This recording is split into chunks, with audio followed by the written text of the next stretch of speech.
Case studies are the part of the ARE that candidates most often run out of time on. Every division has at least 2 case studies. Each one comes with exhibits, drawings, specifications, schedules, code tables, contracts, and then 5 to 10 questions tied to those exhibits. If you read the exhibits the way you read a textbook, you will lose. In this video, I'll walk you through what a case study actually is according to NCARB, a 4-step reading framework that works across every division. How to budget your exam time so case studies don't eat into your MCQ pace, and the 5 patterns NCARB uses to trap candidates on case study questions. Let's break it down. Let's start with what NCARB actually means by case study. Their own language, quote, "A series of questions based on a common set of project-specific exhibits," end quote. 4 elements make up every case study. Background, 1 or 2 paragraphs describing a fictional project. Project type, location, size, owner, delivery method. Usually about 150 to 250 words. Exhibits, between 5 and 15 documents. Floor plans, elevations, specifications, schedules, code excerpts, contract exhibits, RFIs. This is where the real information lives. Questions, 5 to 10 items in sequence, all tied to the exhibits. A mix of multiple choice, check all that apply, and hotspot formats. Navigation, the exhibits stay accessible while you answer. You can click between tabs to flip back anytime. Here's the cognitive difference that matters. A standalone MCQ tests a single concept. A case study tests your ability to navigate messy information. This is the skill architects actually use on real projects. NCARB loves case studies because they're the closest thing to practice-ready assessment the format allows, which means read them like an architect reads a project, not like a student reads a textbook. Here's the 4-step reading framework. Do this before you look at the questions. Step 1. Read the background once, 60 seconds. Note 4 things: project type, delivery method, square footage or occupancy type, and the location's climate zone or jurisdiction. These set the rules of the game. A healthcare project in climate zone 6 has completely different answers than a residential project in zone 2. Step 2. Scan exhibit titles only. 60 seconds. Don't read the exhibits, just know what exists.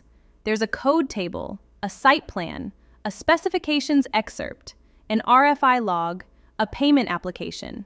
Build a mental index so you know where things live. Step 3. Tag 2 or 3 pivot exhibits, code tables, contracts, and schedules. These drive the majority of questions. Know where they are so you can jump to them fast when a question references them. Step 4. Now open the questions, and only now. Each question will point you to specific exhibits. You already know where they are, so retrieval is fast. The biggest mistake candidates make: reading every exhibit cover to cover before seeing the questions. Half the exhibits won't be referenced in any question. If you read them all first, you just wasted 5 to 8 minutes reading content that doesn't matter. Scan first. Deep read only when a question points you there. How much time should case studies take? Roughly 25% of your total exam time. Let's do the math per division. PCM. 2 hours, 40 minutes total. Budget about 40 minutes for case studies. 2 case studies per exam, so about 20 minutes each. PJM, PACE. 3 hours total. Budget about 45 minutes for case studies, about 22 minutes each. PPD, PDD. 4 hours, 5 minutes total. Budget about 60 minutes for case studies, about 30 minutes each. Here's the per question math within a case study. 20 minutes divided by 8 questions is about 2.5 minutes per question, and that includes exhibit navigation time. If one question is eating 5 or more minutes, you're losing. Flag it and move on. The trap a lot of candidates fall into is spending 35 minutes on a single case study because the exhibits are fascinating. Those 10 extra minutes came from somewhere, usually from the MCQ section at the end, where you end up guessing on 4 to 6 questions because you ran out of time. One case study is not worth 4 to 6 MCQ points. Stay on budget. Every exhibit falls into one of 5 types, and each type asks a different kind of question. Learn to recognize the pattern in the first 10 seconds. Type 1. Code tables and IBC excerpts. Questions will be numerical lookups, allowable area calculations, or occupancy load calculations. What to do first? Note the column headers. Don't read actual values until a question asks. Code tables are reference-only reading. Type 2. Floor plans and site plans. Questions will be about spatial relationships, path of travel, setbacks, egress. What to do first? Note scale, north arrow, and the legend. Count exits and travel paths. Get oriented before a question comes at you. Type 3. Specifications excerpts. Questions will be material requirements, submittal types, performance criteria. What to do first? Note the section number, like 0, 8, 11, 13. The section number alone tells you it's a door or window spec. Don't confuse it with a finish spec. Type 4. Contracts and AIA documents. Questions will be responsibilities, timelines, payment terms, change orders. What to do first? Identify the document version. B101 is different from A201 is different from C401. Rules differ per document, and NCARB loves to test candidates who mix them up. Type 5. Schedules and budgets. Questions will be variance analysis, critical path, fee burn, cost per square foot. What to do first? Scan totals and headers. Watch for asterisks and footnotes. Those footnotes are almost always the key to at least one question. 5 traps NCARB uses to waste your time on the wrong information. Trap 1. Irrelevant exhibits. NCARB will include exhibits that no question ever references. They're there to test whether you can ignore noise. If you read every exhibit cover to cover, you just lost 5 to 8 minutes on information that wasn't tested. Scan, don't deep read. Trap 2. Contradictory data. The floor plan says one thing, the spec says another. Which one wins? Per A201, General Condition 1.2.1, the specifications generally govern over drawings for material and workmanship. The drawings govern over the specifications for location and quantity. This is a test of document hierarchy, not a test of reading. Trap 3. Outdated version. An exhibit will be marked Rev 2, while a different exhibit is Rev 3. Which applies? Usually the most recent, but check the document control system. This is a test of how real projects handle revisions. Trap 4. Red herring in background. The background paragraph will include a fact that sounds important. The project was delayed 3 weeks in schematic design. But no question will touch it. The fact is there to mislead, not to test. Trap 5. Wrong phase answer. An exhibit is from the construction documents phase, but the question asks about a schematic design decision. You must know which phase a design decision belongs to, regardless of what phase the exhibit happens to be from. Respect the question, not the exhibit. Let's walk the framework through a realistic setup. Scenario: a 40,000 square foot K-12 school, design bid build delivery, IBC Climate Zone 4. 8 exhibits, 7 questions. This is a typical PJM case study. Minute 0 to 1. Read background. Extract. K-12 school, design bid build, Zone 4. K-12 means the case study is likely accessibility and code heavy. DBB means submittals, payment apps, and change orders will matter. Minute 1 to 2.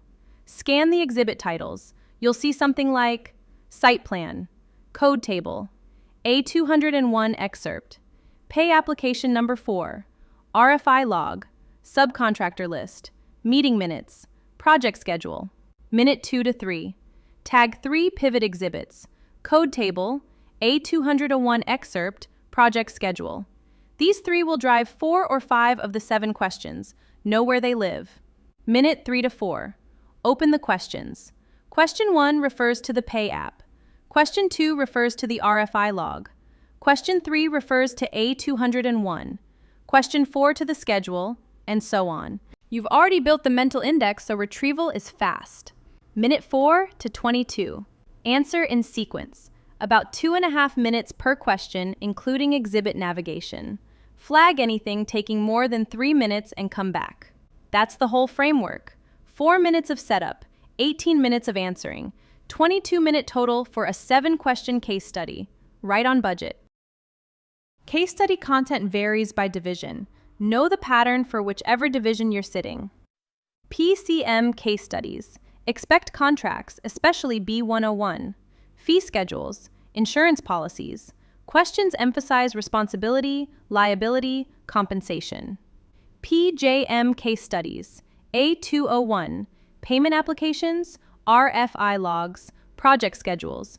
Questions emphasize construction administration roles, delay claims, change orders, document control. PA case studies. Site plans, zoning ordinances, program documents, existing conditions. Questions emphasize feasibility analysis, setbacks, floor area ratio, programming logic. PPD case studies. Floor plans, code tables, envelope details, system diagrams. Questions emphasize code compliance, building system integration, and cost implications of design decisions.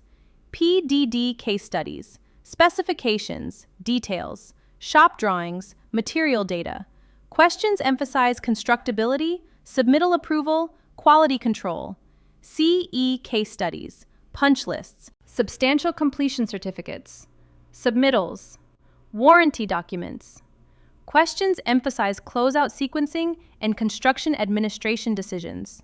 Knowing the pattern ahead of time means you can pre-build your mental framework for how a case study will play out. When PJM gives you a schedule as an exhibit, you already know one of the 7 questions will be about critical path or delay. That prep saves seconds per question, which adds up to minutes per case study. Use NCARB's flag and review feature aggressively. Here's how. Flag when. Any question taking 3 or more minutes. Any question where your gut says, it depends. Any CATA where you can't confidently defend 2 or 3 of your selections. Any question that requires cross-referencing 3 or more exhibits.